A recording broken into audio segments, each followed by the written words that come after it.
É uma história que acontece no Rio de Janeiro, em 1868, e ela começa numa taverna, num bar, quando um moleque, né, Vitorino Kissama, ele pede ajuda de um inglês que estava de passagem pela cidade, né, o Daniel Woodruff, para encontrar a mãe dele, que era uma escrava que havia sido vendida para um destino ignorado.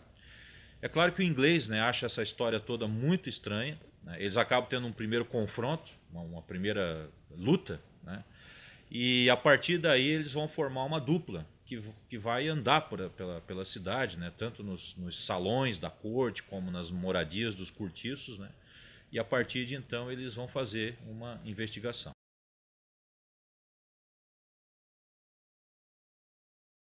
Quem conta a história mesmo é o Daniel Woodruff, né? Tem duas razões para isso. A primeira razão é que eu imaginei que o Daniel Woodruff, quando ele estivesse bastante velho, né, ele teria escrito a sua autobiografia e as suas memórias, digamos assim, e o texto nada mais é do que a transcrição dessas memórias, né? Eu gosto muito dessa coisa de literatura memorialista, né? Essa coisa de você recordar passagens da sua vida, né? Porque tem um tom assim mais analítico, tem um tom mais saudosista. E o outro fato, né, talvez mais importante, é porque se eu contasse essa história do ponto de vista de um brasileiro, ou seja, de alguém que estivesse vivendo no Rio de Janeiro daquela época, né, seria como contar a história a partir do ponto de vista de um gato escaldado. Então a pessoa, por exemplo, o narrador, ele precisa descrever certas peculiaridades da cidade. Como funcionava o sistema de escravidão urbana, como funcionavam, por exemplo, as maltas de capoeira, como é que era a luta entre os nagôs e os guaiamuns, né? Esse tipo de coisa que saltaria aos olhos, né, de um estrangeiro, seria altamente comum, né, para quem vivesse ali na cidade, vivesse naquela época. Então, por isso que a história ela é contada de um ponto de vista estrangeiro.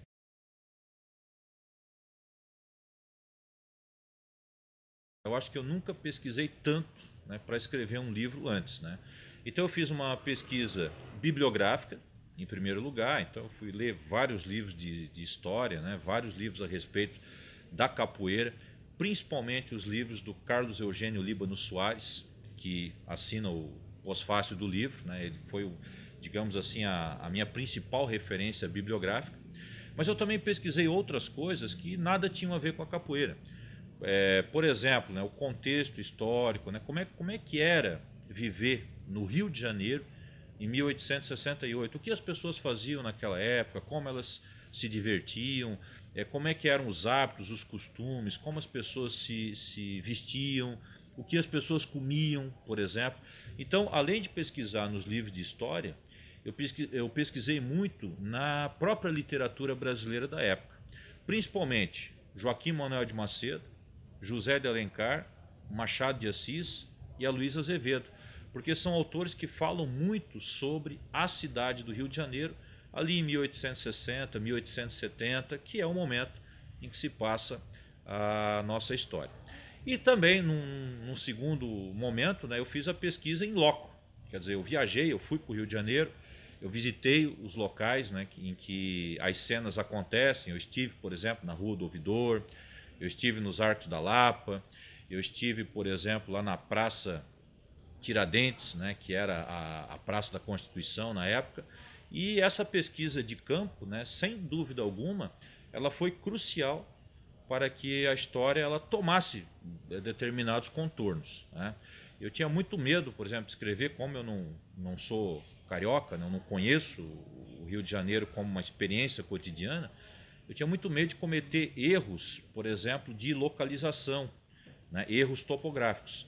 Então foi muito importante para mim ter estado lá onde a história aconteceu e caminhar por aquela região, caminhar mesmo, ver quanto tempo levava, por exemplo, para você ir do Largo do Machado até a Lapa, por exemplo. Tudo isso foi fundamental para o livro.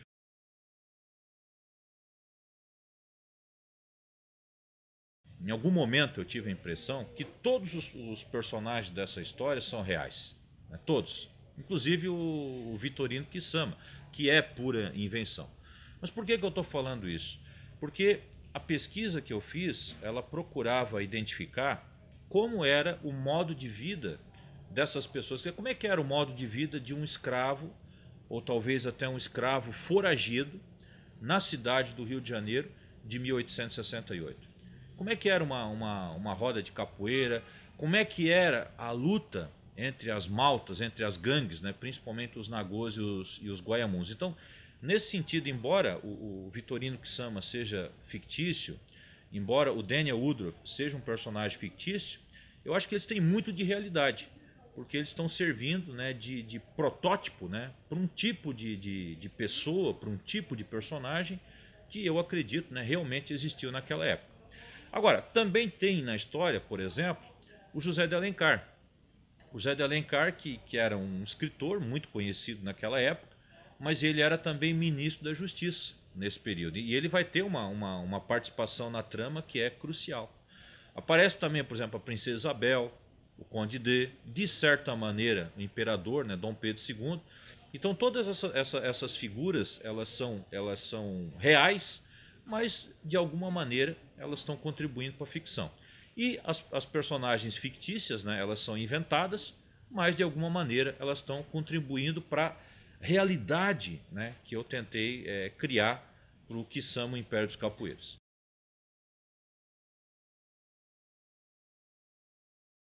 Até 1850 havia o tráfico negreiro. Então o negócio mais lucrativo que existia no Brasil era o tráfico de gente, o tráfico de escravos, né? Com a Lei Eusébio de Queiroz, que impediu o tráfico, né, que proibiu o tráfico, né, a partir de 1850, houve uma leve valorização do trabalho livre no Brasil. Isso fez com que uma certa classe média aparecesse, né, na cidade do Rio de Janeiro, que eram os filhos de militares, filhos de políticos, filhos de fazendeiros que estavam estudando medicina, que estavam estudando direito. Então esse pessoal, né, começou a pensar o Brasil de uma maneira diferente, né? Então até então você tinha uma classe média ou uma classe rica ligada aos padrões culturais europeus, e você tinha os escravos que tinham a sua cultura, né, que era a sua música, os seus costumes e, claro, a sua capoeira. Esse pessoal, eles começaram a olhar, eles tinham uma formação europeísta, né? Eles começaram a olhar, por exemplo, para a cultura europeia, mas começaram a olhar também para a cultura local e começaram a fazer uma espécie de uma fusão, começaram a fazer uma espécie de uma mistura desses elementos. E daí surgiu aquilo que hoje nós podemos chamar de cultura brasileira. Por exemplo, a Chiquinha Gonzaga, que viveu justamente nessa época, né, ela teve uma formação musical pautada pelos clássicos europeus.